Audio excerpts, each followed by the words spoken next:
বাবা মারা যাবার পর টুনি মেয়ে হয়েও তার বাবার জেলে পেশাকেই বেছে নেয়। টুনি শত অপমান লাঞ্ছনা সহ্য করেও অভাবের তাড়নায় নদীতে মাছ ধরে কোনো রকম তার সংসার চালাতো। এদিকে বেশ কয়েকদিন থেকে টুনির মা খুব অসুস্থ। কবিরাজ বা ডাক্তার ডাকারও কোনো উপায় নেই, কারণ কবিরাজ আর ডাক্তার ডাকারও তো কোনো পয়সা নেই, কারণ কবিরাজ আর ডাক্তার তো বিনা পয়সায় আসবে না। এবার তো জালে কোনো মাছ পড়লো না। মাছ না পড়লে মায়ের ঔষধ খাবার কি করে কিনবো? বিধাতা, এভাবে আমাকে নিরাশ করো না। এই বলে টুনি আবারও নদীতে জাল ফেলে, আর এবার জালে ছোট ছোট পুঁটি মাছ ওঠে। ধুর ধুর, আমার কপালটাই খারাপ। এ কটা পুঁটি মাছ জালে উঠলো, এ দিয়ে আর কি হবে? সংসারই বা কি করে চলবে? আর মায়ের ওষুধই বা কি করে কিনবো? পায়ের ব্যথা আর সহ্য করতে পারছি না। মনে হচ্ছে ব্যথাটা আরো বেড়েছে। টুনিটা সেই কোন সকালে নদীতে গেছে, এখনো ফেরার নাম নেই। মা, আমি এসে গেছি। মা, তুই এসেছিস? মা, দাঁড়াও দাঁড়াও, তোমাকে জল এনে দিচ্ছি।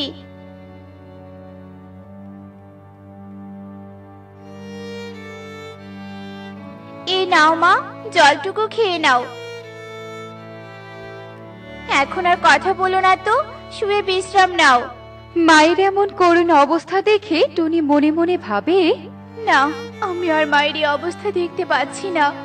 নদীতে মাছ ধরলে চলবে না, আমাকে সমুদ্রে যেতে হবে। কিন্তু আমার নৌকাটা তো ছোট, এই নৌকা নিয়ে তো সমুদ্রে যাওয়া যাবে না।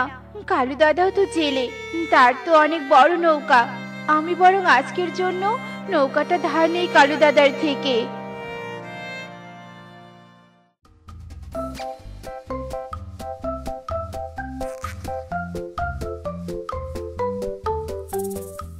কিরে টুনি, এত সকাল বেলায় আমার বাড়িতে কি মনে করে? তুমি নৌকায় রং করছো? আমি আর তোমার নৌকাটা ধার চাইতে এসেছিলাম।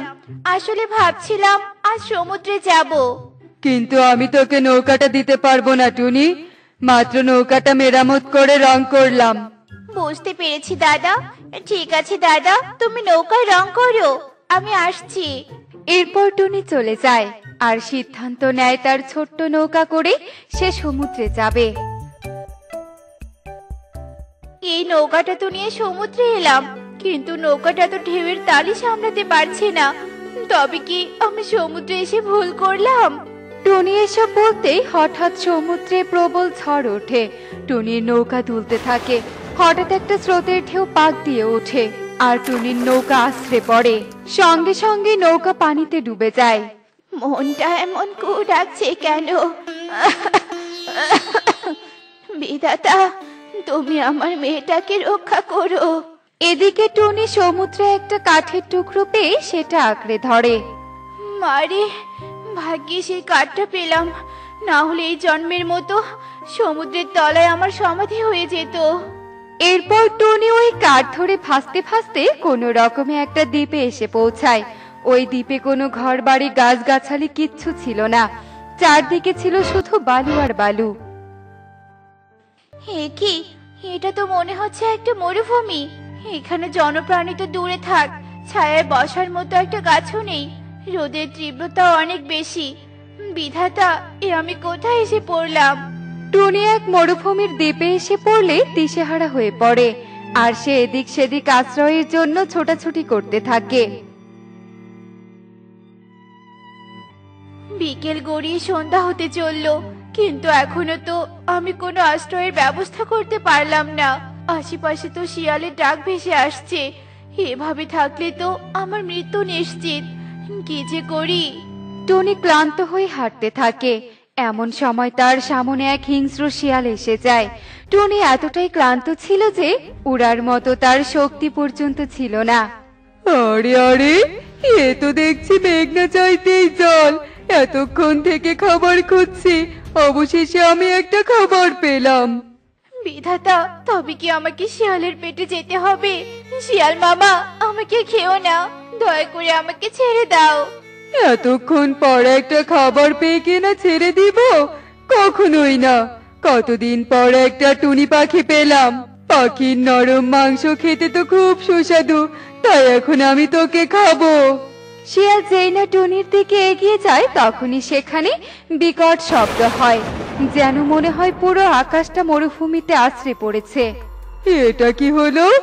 তবে কি? শিয়াল খুব ভয় পেয়ে যায় আর তখনই দৌড়ে সেখানে শিয়ালিনী আসে। এই যে তুমি এখানে দাঁড়িয়ে থেকো না, খাবার খেতে এসে আবার নিজে খাবার হইও না। তাই নিজের জীবন বাঁচাতে চাইলে এক্ষুনি এখান থেকে পালাও। তবে কি দৈত্য আর ডাইনি এসেছে? হ্যাঁ হ্যাঁ, দৈত্য আর ডাইনি এসেছে, ওরা এদিকেই আসছে, তাই বাঁচতে চাইলে এখান থেকে চলো। এরপর শিয়াল আর শিয়ালিনী সেখান থেকে দ্রুত পালিয়ে যায়। এদিকে দৈত্য আর ডাইনিকে এদিকে আসতে দেখে টুনি ভীষণ ভয় পেয়ে যায় আর সে দ্রুত পাশে থাকা পাথরের আড়ালে লুকিয়ে পড়ে। আজ ভালো স্বর্ণ মুদ্রা পেয়েছি, বলো গিন্নি। ঠিক বলেছো, এখন চলো, তাড়াতাড়ি ঘাসের খড়ে যেতে হবে। স্বর্ণ মুদ্রাগুলো তো ঘাসের খড়ে রাখতে হবে, চলো। ঠিক বলেছো, চলো চলো।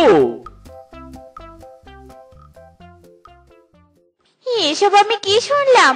ঘাসের ঘরে স্বর্ণ মুদ্রা রাখবে? নিশ্চয়ই সামনে কোনো ঘাসের ঘর রয়েছে, গিয়ে দেখি তো ব্যাপারটা। টুনিও চুপি চুপি ডাইনি আর দৈত্যের পিছু নেয় আর কিছু দূর যেতেই তাদের বড় একটি ঘাসের ঘর দেখা যায়। নিশ্চয়ই ঘাসের ঘরে অনেক স্বর্ণ মুদ্রা রয়েছে। একবার যদি আমি কৌশলে এই ঘরে প্রবেশ করতে পারি, তবে তো আমি কিছু স্বর্ণ মুদ্রা নিতে পারবো। কিন্তু এখন তো ওই ডাইনি আর দৈত্য ঘরে রয়েছে আর রাতও হয়ে গেছে। আমি বরং আজ রাতটা এই ঘরের পাশে কাটিয়ে দেই, এখানে ভয়ে কোনো হিংস্র পশু আসবে না। এই বলে টুনি রাতটা ঘাসের খড়ের পাশেই কাটিয়ে দেয়।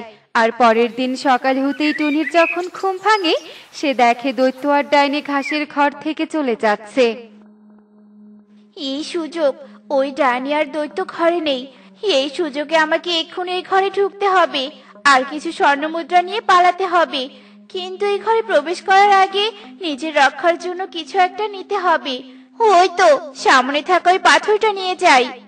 এরপর টুনি একটা পাথর হাতে ঘরে বাটন টিপ দিয়ে ঘরে প্রবেশ করে। ঘরে ঢুকেই সে অবাক হয়ে যায়, কারণ ঘর ভর্তি সোনা মণিমুক্ত দিয়ে ভরপুর ছিল। এত ধন সম্পদ এখানে!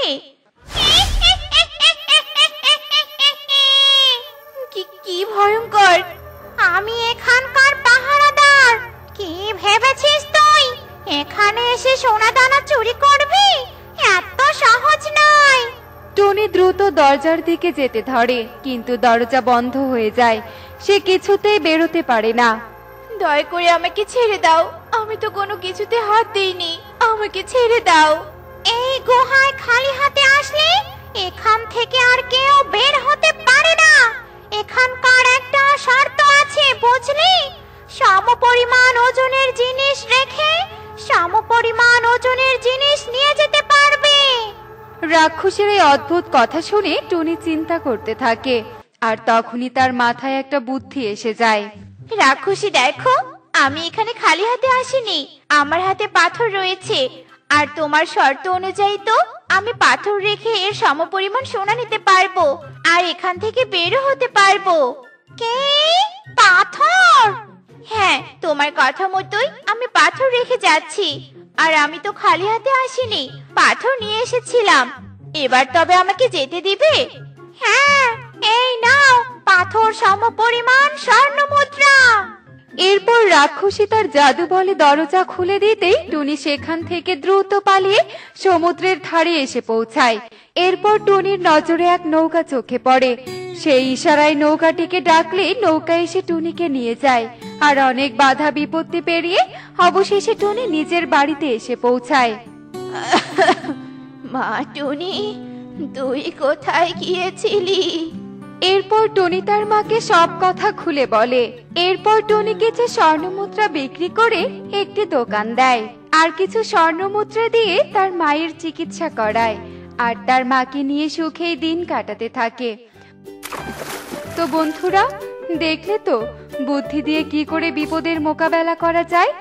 তোমরাও কিন্তু বিপদের সময় মাথা ঠান্ডা রেখে বুদ্ধি দিয়ে কাজ করবে। এমনই সব মজার মজার শিক্ষণীয় টুনি পাখির গল্প দেখতে আমাদের সাথেই থেকো।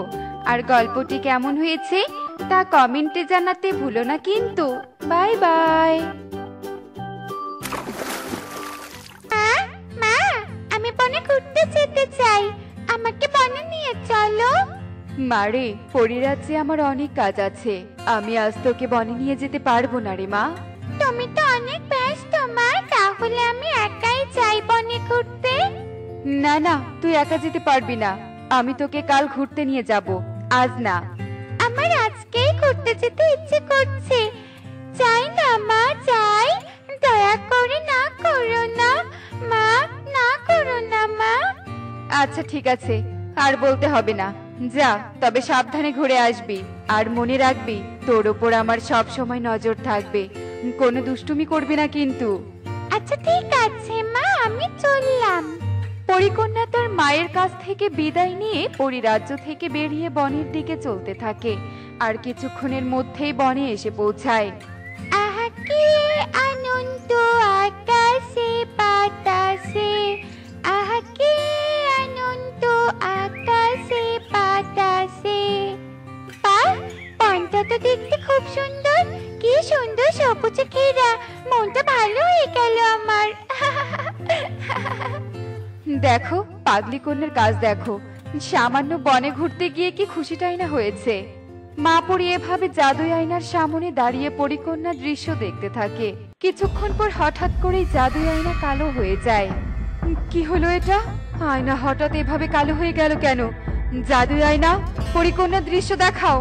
জাদুই আয়না, তুমি কি আমার কথা শুনতে পাচ্ছ না? এ কি, জাদুই আয়না তো আমার কোনো কথাই শুনছে না। আমি বরং একটু অপেক্ষা করি, দেখি আয়না ঠিক হয় কিনা। পরিকন্যা, তোকেই তো আমি খুঁজছিলাম এতদিন। অবশেষে আজ তোকে পেয়ে গেলাম। কে তুমি? আর এসব কি বলছো? আমি হলাম ডাইনি। চল আমার সাথে চল। খবরদার ডাইনি, আমাকে ভয় দেখাবে না, আমার মা কিন্তু তোমাকে ছাড়বে না। ওরে বোকা কন্যা, আমি তোকে ভয় দেখাতে আসিনি, বরং তোকে ধরে নিয়ে যেতে এসেছি। চল আমার সাথে। এবার তোকে আমি এই ফুলে বন্দি করব, আর ঠিক 10 দিন পর ফুল ছিঁড়ে তোকে সহ খেয়ে আমি অনেক শক্তিশালী হব। না না, এমনটা করো না ডাইনি, আমাকে ছেড়ে দাও, আমি আমার মায়ের কাছে যাব, দয়া করে আমাকে ছেড়ে দাও। ডাইনি পরিকন্যার আর্তনাদ অগ্রাহ্য করে তার কথা মতো পরিকন্যাকে ফুলের মাঝে বন্দি করে।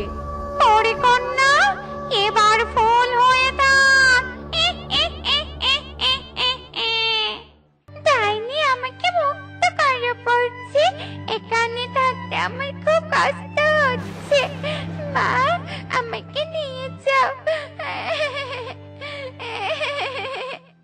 গুরুদেব, এই জাদুই আয়নায় আমি আমার মেয়ের বনে ঘোরার দৃশ্য দেখছিলাম, কিন্তু হঠাৎ করে আয়নাটা কালো হয়ে যায়। এখন এই আয়না আমার কোনো কথাই শুনছে না, এর ওপর আমার জাদু কাজ করছে না। এসবের কারণ কি গুরুদেব? আমি আমার মেয়েকে কেন দেখতে পাচ্ছি না? তোমার মেয়ের আশেপাশে কোনো কালো ছায়ার প্রভাব পড়েছে, যার কারণে এই আয়নার তোমার মেয়েকে দেখাচ্ছে না, আর আয়নার উপর কোনো জাদু কাজ করছে না। হায় হায়, বলছেন কি গুরুদেব? আমার মেয়ের আশেপাশে কালো ছায়ার প্রভাব পড়েছে? না না, আর দেরি নয়, আমি এক্ষুনি বনে গিয়ে আমার মেয়েকে নিয়ে আসব। মা পরি আর কিছু না বলে পরিরাজ্য থেকে বেরিয়ে পড়ে, আর কিছুক্ষণের মধ্যেই বনে চলে আসে, আর এদিক ওদিক পরিকন্যাকে খুঁজতে থাকে। আমার মেয়েকে তো আশেপাশে কোথাও দেখতে পাচ্ছি না। তবে কি আমার মেয়ে সত্যি সত্যি বিপদে পড়েছে? না না, আমার মেয়েকে আমি কিচ্ছু হতে দিব না, কিচ্ছু না, ওকে আমি খুঁজে বের করবই করব।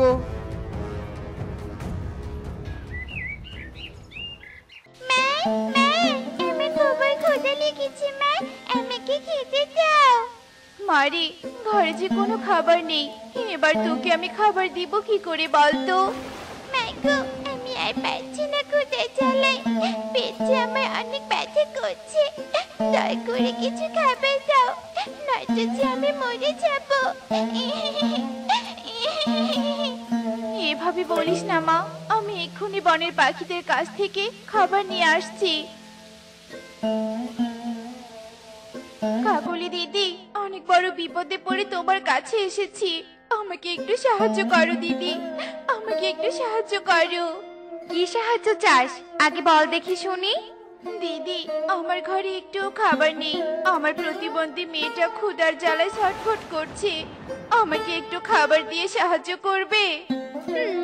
মগের মূল্য চাইলেই পাওয়া যায় তাই না? যা যা, আমি কোনো খাবার দিতে পারবো না, দূর হয় এখান থেকে। দিদি, দয়া করে অল্প একটু খাবার দাও, নয়তো আমার মেয়েটা যে না খেতে পেরে মরে যাবে। মূল্যটা আমার কি, তুই যাবি নাকি ঘাট ধাক্কা দিয়ে তাড়িয়ে দিব? যা ভাগ এখান থেকে। কাকলি টুনিকে অপমান করে তাড়িয়ে দেয়। টুনি বনের সব পাখির কাছেই খাবার চায়, কিন্তু কেউই তাকে খাবার দেয় না। খাবার পেয়েছো? দাও মা, দাও, খাবার খাই। মারি, সবার কাছে খাবার চেয়েছি, কিন্তু কেউ খাবার দেয়নি। বিধাতা যে কেন আমাদের এত গরিব বানিয়েছে। তবে তুই একটু অপেক্ষা কর মা, আমি খাবার খুঁজে এনে তোকে খেতে দিব। আচ্ছা ঠিক আছে মা। আমার লক্ষ্মী মেয়ে, আমি যাব আর আসবো। বলেই টুনি খাবার খোঁজার উদ্দেশ্যে বেরিয়ে পড়ে। টুনি খাবার খুঁজতে খুঁজতে সেই ডাইনির আস্তানার সামনে চলে আসে। সেই কখন থেকে খাবার খুঁজছি, কিন্তু এখনো একটা খাবারও পেলাম না। না জানি আমার মেয়েটা ওদিকে কেমন আছে। টুনি যখন এসব ভাবছিল, ঠিক তখনই ফুলে বন্দি পরিকন্যা কথা বলে ওঠে। এই যে পাখি, এই যে আমাকে সাহায্য করো, দয়া করে আমাকে মুক্ত হতে সাহায্য করো। কে কে সাহায্য চাচ্ছ? সামনে এসো, সামনে এসো বলছি। এই তো আমি তোমার সামনে ফুল। আরে ফুল, তুমি কথা বলতে পারো কিভাবে? আমি ফুল নই, আমি হলাম পরিকন্যা। এখানে একটা ডাইনি থাকে, ওই ডাইনি আমাকে ফুলে বন্দি করে রেখেছে। তুমি আমাকে একটু সাহায্য করো, আমি মুক্ত হতে চাই। শান্ত হও পরিকন্যা, আমি তোমাকে সাহায্য করব, কিন্তু তোমাকে মুক্ত করব কিভাবে সেটা তো বুঝতে পারছি না। তুমি কি এই ফুল থেকে মুক্ত হওয়ার কোনো উপায় বলতে পারো? হ্যাঁ জানি, আমাকে যে ডাইনি বন্দি করেছে তার মাথার চুল দিয়ে ফুল স্পর্শ করলে আমি মুক্ত হতে পারবো। হায় হায়, এ তো অনেক কঠিন কাজ। ডাইনির মাথা থেকে চুল নিব কি করে? কি করে? টুনি ভাবতে থাকে। ঠিক তখনই তার চোখ যায় কিছুটা দূরে থাকে একটা ফল গাছের দিকে। হ্যাঁ পেয়েছি, ডাইনিকে ওই গাছের ঘুম ফল খাইয়ে ঘুম পাড়িয়ে তোমাকে তার চুল দিয়ে মুক্ত করব। দাঁড়াও, আমি ওই ঘুম ফল গাছ থেকে একটা ঘুম ফল নিয়ে আসি। এবার শুধু ডাইনি আস্তানা থেকে বাইরে আসার পালা। যাই, আমি গিয়ে একটা গাছের আড়ালে লুকাই। টুনি তার কথা মতো একটা গাছের আড়ালে গিয়ে লুকিয়ে পড়ে। কিছুক্ষণ পর পরিকন্যার সামনে ডাইনি চলে আসে আর ফলটা দেখে বলে, আরে এখানে এই ফলটা এলো কি করে? উপর দিয়ে একটা পাখি ফল নিয়ে যাচ্ছিল, এই ফলটা তার ঠোঁট থেকেই পড়েছে। তাহলে তো এটা সুস্বাদু ফল হবে, কারণ পাখিরা সুস্বাদু ফল ছাড়া খায় না। দেখি তো ফলটা খেয়ে কেমন লাগে। এই বলে ডাইনি পুরো ফলটা খেয়ে ফেলে আর সাথে সাথেই সেখানেই ঘুমিয়ে পড়ে। এই দেখে টুনি গাছের আড়াল থেকে বেরিয়ে আসে আর ঘুমন্ত ডাইনির চুল দিয়ে ফুলকে স্পর্শ করে আর ফুল থেকে পরিকন্যাকে মুক্ত করে। পরিকন্যা, ডাইনি এখনো ঘুমিয়ে আছে, এই সুযোগ, চলো পালাই। টুনি পরিকন্যাকে নিয়ে সেখান থেকে পালিয়ে অনেক দূরে চলে আসে। এদিকে মা পরি খুঁজতে খুঁজতে টুনির সাথে তার পরিকন্যাকে পেয়ে যায়। আমার সোনা মা, তুমি এসেছো? জানো মা, আমি ভেবেছিলাম তোমার সাথে আর কখনো আমার দেখাই হবে না। কি বলছিস এসব? কি হয়েছিল তোর? বল শুনি। তবে শোনো। পরিকন্যা তার সাথে ঘটে যাওয়া সব ঘটনা তার মাকে খুলে বলে। ঠিক তখনই সেখানে ডাইনি চলে আসে। ছোট্ট পরিকন্যা, তোর এত বড় সাহস! তুই সাধারণ একটা টুনি পাখির সাথে হাত মিলিয়ে আমাকে ঘুম পাড়িয়ে পালিয়ে এসেছিস। আজ তো তোদের কাউকেই ছাড়বো না আমি। ওরে ডাইনি, তোর এত বড় সাহস! তুই আমার মেয়েকে বন্দি করেছিলি, আজ তো তুই শেষ। ডাইনি তো ধ্বংস হলো, আর তোমরা মা মেয়ে তো মিলে গেলে।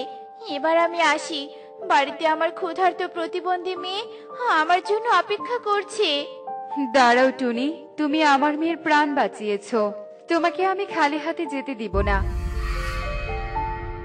এই নাও তোমার উপহার, এক থলে স্বর্ণ মুদ্রা। পরি, তোমাকে অনেক ধন্যবাদ এত সুন্দর উপহার দেওয়ার জন্য। এবার আমি আসি। এই বলে টনি তাড়াতাড়ি বাড়িতে ফিরে আসে, আর পরীর দেয়া উপহারের মাধ্যমে তার মেয়েকে নিয়ে বেশ সুখে শান্তিতেই দিন কাটাতে থাকে। দেখলে তো বন্ধুরা, ভালো কাজের ফল সব সময় ভালোই হয়।